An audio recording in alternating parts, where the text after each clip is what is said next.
So it's been 1 month since I first got my hands on the Samsung Galaxy Z Fold 6, Samsung's latest version of their foldable tablet smartphone combo. In this video, I want to share with you some of the new experiences I've had with this Fold 6 in my first month of daily use, how it's held up from a durability standpoint so far, how it compares to the previous folds, since this sixth fold has been receiving a fair amount of criticism for arguably not drastically changing when looking at the lineup as a whole. So I'll share my thoughts on this after personally purchasing and using all these folds for nearly 5 years now, and lastly share some insight on whether or not this Fold 6 is worth considering for those of you interested in getting one. So let's get started. Starting with price. At the time of this video, the Fold 6, which got a price increase this year, retails for $1,900, but as usual, this is far from the price you'll end up paying since Samsung offers what I think are pretty reasonable trade-in deals, such as $900 for a Fold 3, which is what I'm trading in, since you can just buy one secondhand for $300 and essentially get $600 off straight away on this Fold 6, alongside bundle discounts on Samsung's other recent releases. And I also noticed a free storage upgrade and $300 Samsung credit, so I'll leave some links in the description with Samsung's latest deals for whenever you're watching this video. But in exchange for the price you end up paying, you are getting what is of course Samsung's most well-refined foldable with some extra design flair with the new squared off edges, but more importantly, what is a much lighter feeling device, down from 253 grams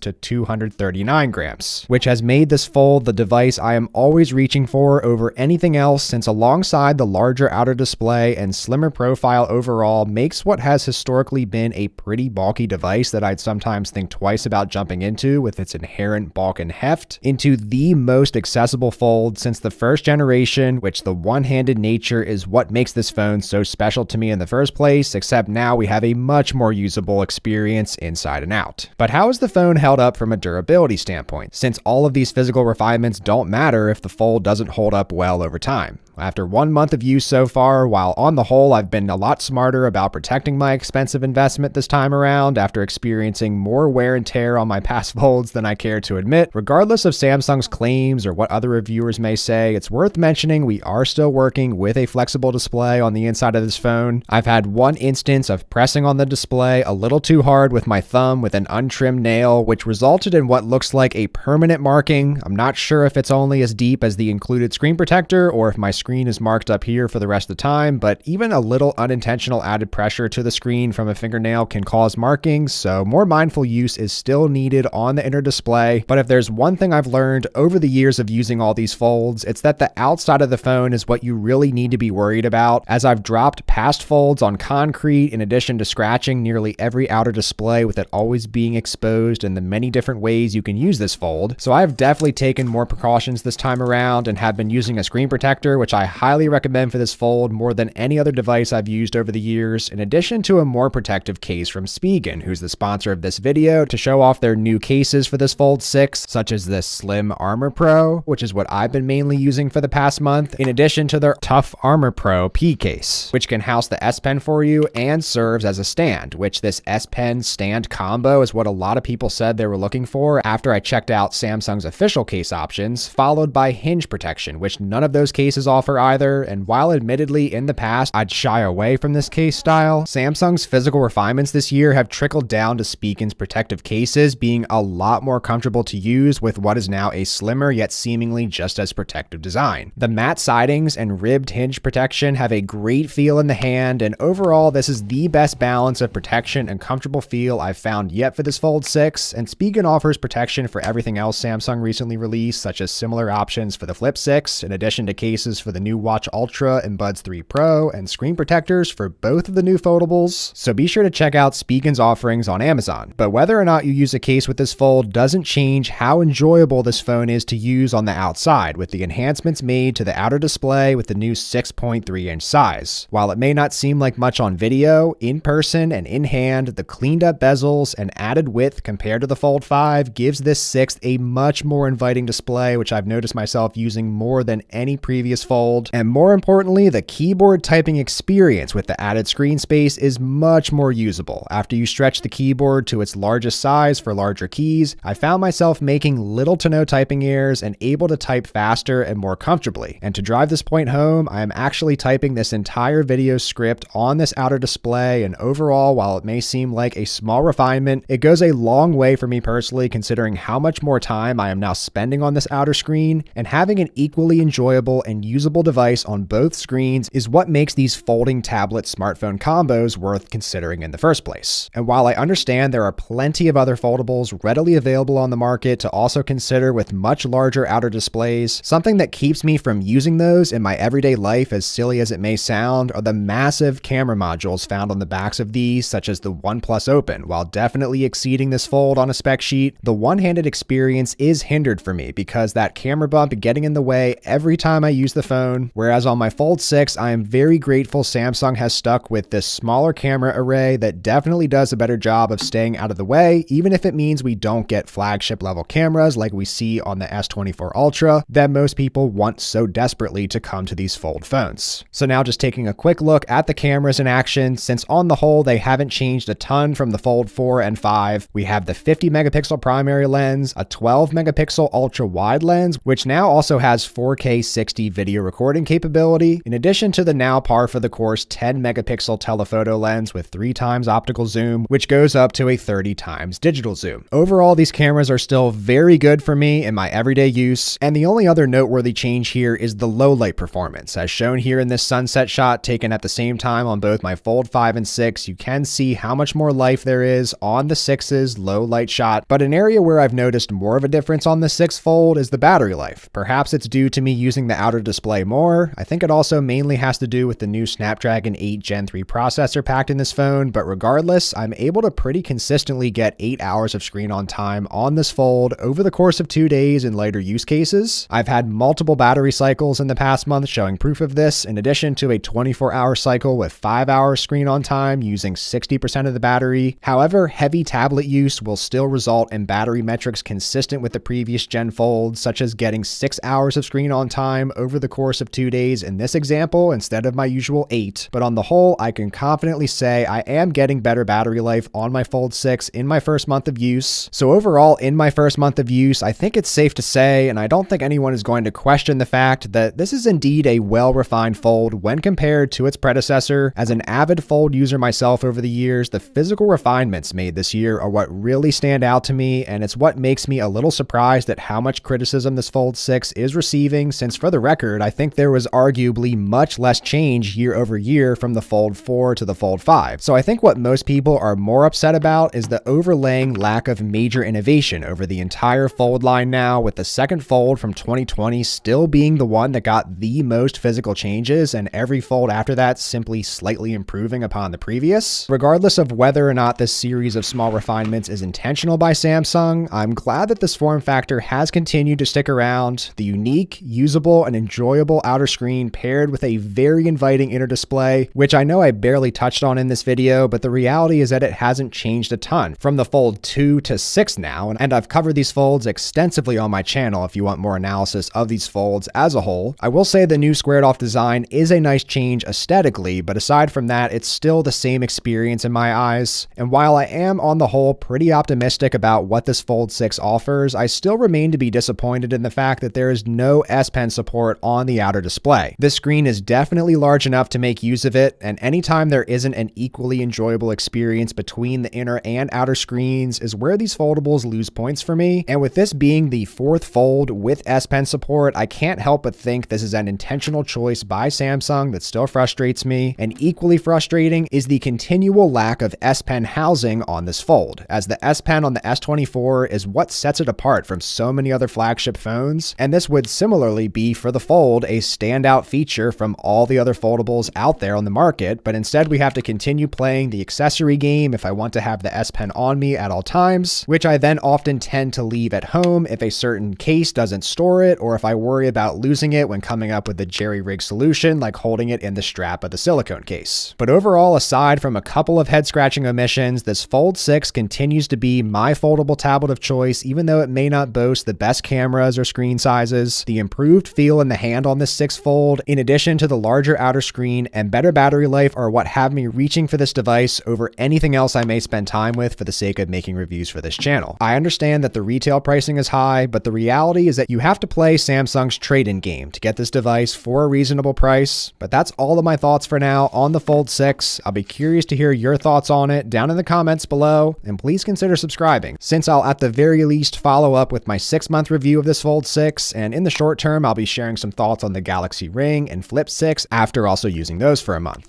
Be sure to leave a like on your way out, and thanks so much.